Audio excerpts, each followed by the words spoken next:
Hello बच्चों, चलिए प्रश्न को देखते हैं। कथन एटीपीएस के एफओ के ट्रांसमेम्ब्रेन चैनल द्वारा स्ट्रोमा झिल्ली के पार प्रोटॉन की गति के कारण प्रोटॉन प्रवणता भंग हो जाती है। कारण प्रोटॉन प्रवणता के भंग होने के कारण ऊर्जा उत्पन्न होती है। हमारे पास दिए हुए विकल्प हैं।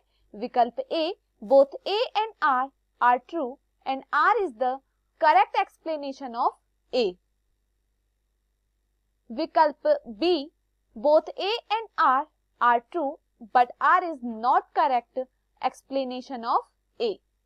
विकल्प C, A is true but R is false. विकल्प D, A is false but R is true. विकल्प E, A and R are false. इस प्रश्न की मुख्य अवधारणा है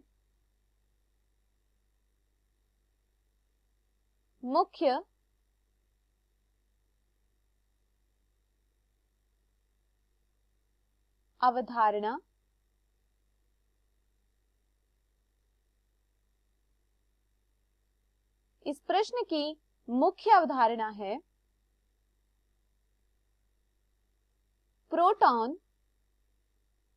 प्रोटॉन प्रवणता।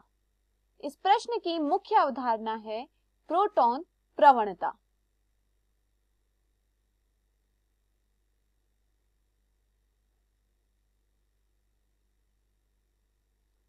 प्रकाश संश्लेषण की क्रिया में इलेक्ट्रॉन का परिवहन होता है। प्रकाश संश्लेषण की क्रिया में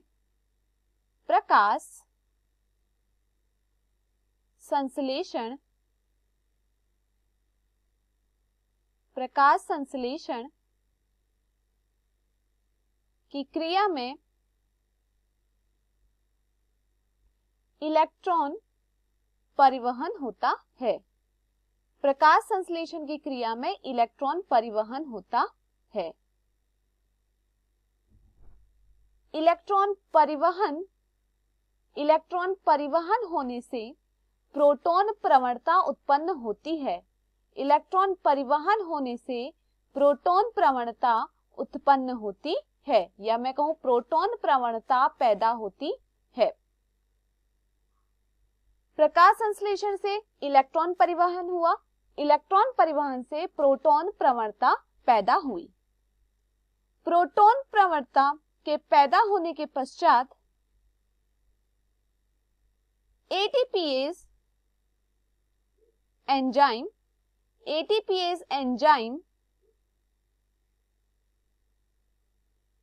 के दो भाग होते हैं। एटीपीएस एंजाइम के दो भाग होते हैं, FO और F1। FO और F1।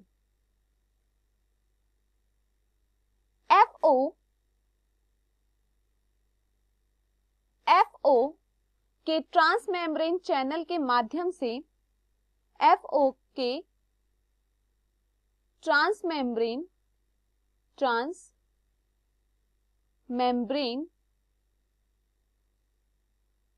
चैनल के माध्यम से प्रोटॉन की गति होती है।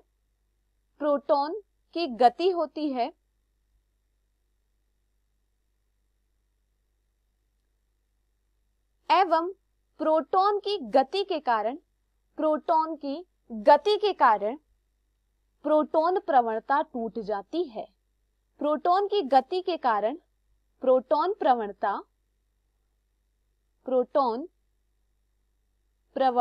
टूट जाती है।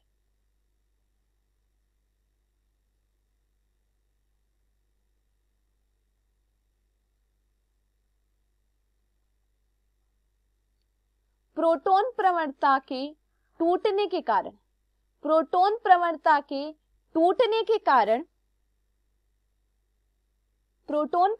के टूटने के कारण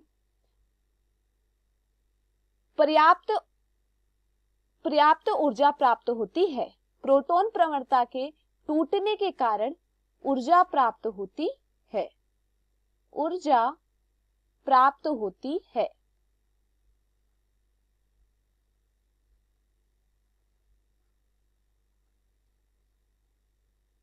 प्रकाश संश्लेषण की क्रिया में इलेक्ट्रॉन का परिवहन हुआ, इलेक्ट्रॉन के परिवहन से प्रोटॉन प्रवणता पैदा हुई।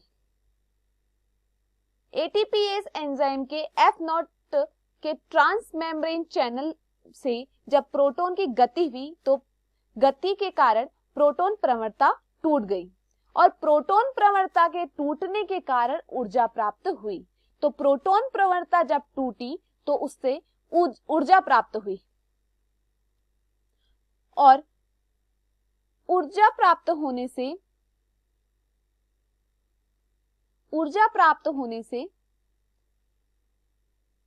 एटीपीएस के F1 कण में गठनात्मक परिवर्तन हुआ। ऊर्जा प्राप्त होने से एटीपीएस के F1 कण में गठनात्मक परिवर्तन हुआ।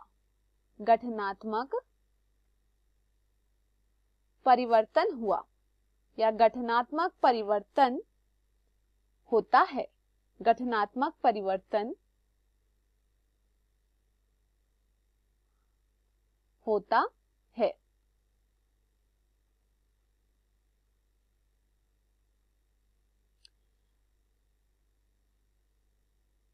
तथा एंजाइम एटीपी का संश्लेषण करता है। एटीपीएस के F1 कण में गठनात्मक परिवर्तन होने से एंजाइम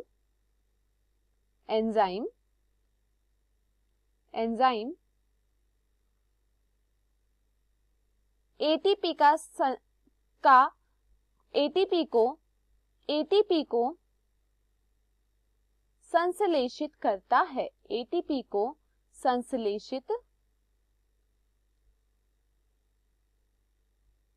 संश्लेषित करता है।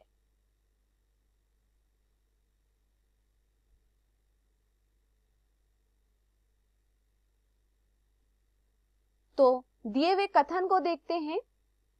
कथन, एटीपीएस के FO के ट्रांस मेम्ब्रेन चैनल द्वारा स्ट्रोमा झिल्ली के पार प्रोटॉन की गति के कारण प्रोटॉन प्रवणता भंग हो जाती है। अभी हमने देखा था कि प्रोटॉन प्रवणता भंग हो रही थी, प्रोटॉन प्रवणता टूट रही थी, तो यह कथन सत्य है। प्रोटॉन प्रवणता के भंग होने के कारण ऊर्जा उत्पन्न होती है। यह कथन भी सत्य है कि जब प्रोटॉन प्रवणता टूटती है तो उससे ऊर्जा उत्पन्न होती है। तो कथन ए का कारण कथन ए से मिल रहा है, इसलिए इस प्रश्न का उत्तर है विकल्प ए। इस प्रश्न का उत्तर है विकल्प ए। Both A and R are true and R is the correct explanation of A. तो हमारा यहाँ पर सही उत्तर है विकल्प ए। मैं आशा करती हूँ आपको यह प्रश्न समझ में आया होगा। धन्यवाद।